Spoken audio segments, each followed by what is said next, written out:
Madam చిన్న interruption ఇక్కడ నేను అన్నది విజయోత్సవాలు ఎందుకు చేస్తున్నారు, ఏం సాధించాము, అది అది అది అది అది మేడం. అది నేను దాన్ని అడిగేది చెప్పగానే నేను ముందు ఇందాక మీకు నేను ఇప్పుడు పాత ఇవాళ పాలన మనం వచ్చిన దుర్మార్గమా తర్వాత కాదా అంటే అన్నది మీరేం చెప్పుకున్నప్పుడే చేశారు కదా, అది చెప్పుకున్నప్పుడు నేను ఏం చేశానని చెప్పడానికి వస్తుంది. అది చెప్పుకుంటాను కదా, అది చెప్పకపోతే ఎట్లా నేను చేశారా చేయలేదా స్ట్రైట్ క్వశ్చన్, చేశారు చేయలేదు అది in చెప్పండి process. ఈ 1 year లో ప్రాసెస్ లో ఇప్పటివరకు మనం ఒక రేషన్ కార్డు ఇవ్వాలి.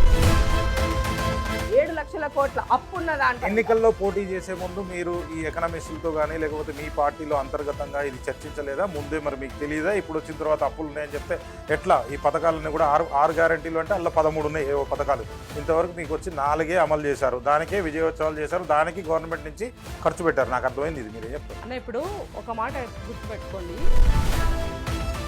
రియల్ ఎస్టేట్ మీద దాదాపుగా 10 to 12% ఎక్కువనే ఉండొచ్చు. నాకు తెలిసినంత వరకు చాలా మంది బతుకుతారు దాని మీద. అసలు ఆ రంగం పూర్తిగా కుదేలైపోయింది మీ వల్లే అని చెప్పి నేను అంటాను. మీరే చెప్తారు? ప్రజలు అడిగిరా అంటే ఎవరైనా సో పెట్టమని? ఇవాళ అడిగినా అడగకపోయినా తెలంగాణ కళ సాకారమైన తర్వాత అది ఆ విజన్ ఉండాల్సిన బాధ్యత మన పైన ఉన్నది. మాకేం ప్రాబ్లం లేదా టీఆర్ఎస్ బీఆర్ఎస్ బీజేపీ కాంగ్రెస్ అందరు కలిసి జనాలు పిచ్చోళ్ళు చేస్తున్నారు అంటే మీరు ఏం చెప్తారు? అసలు ఇప్పుడు ఒక నేను ఓపెన్ చెప్తున్నా, నాకేం ప్రాబ్లం లేదు. నేను ఏమంటా అంటే ఇప్పుడు విగ్రహాలు ఎప్పుడు మొత్తం ఇదే చర్చ. మీరు ఇందాక మాట్లాడంటే విద్య లేదు, ఆరోగ్యం లేదు, వ్యవసాయం లేదు, రూల్ ఆఫ్ లేదు, అసలు రాష్ట్రంలో రూల్ ఆఫ్ లా ఉందా అది కూడా అడుగుదాం. ప్రతిపక్షంలో ఉన్న వాళ్ళు ఏం చేయాలి?